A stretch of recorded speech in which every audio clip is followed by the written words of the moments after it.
because of the sheer number of the wounded, after 42, 43 days, we ran out of medication.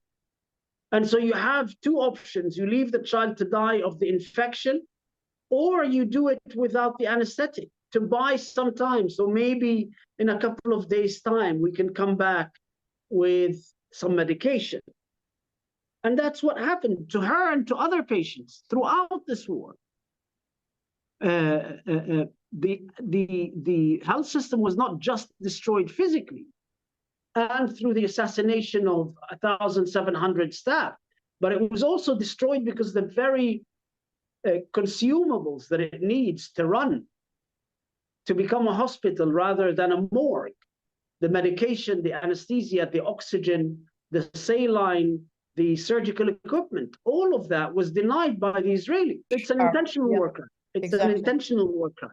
Exactly. And the aim of it is genocidal. It's not, the aim is it's not a war crime. It's part of the genocide. And I think as a result of Gaza, there's a new medical term or acronym, called WCNSF, I believe, Wounded Child No Surviving Family. I had noticed that we were getting children taken out of the rubble and being brought.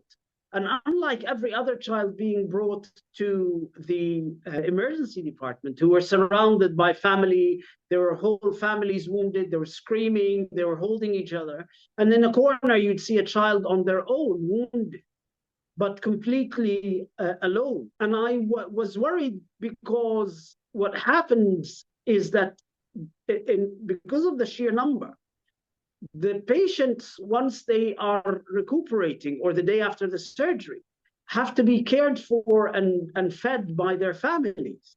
And so I was worried that these kids would get lost in the chaos. And so that's when, and he was killed with his family, his wife and 5 kids. That's when I spoke with Dr. Haytham Abu-Hani, who was the head of emergency medicine at Shifa.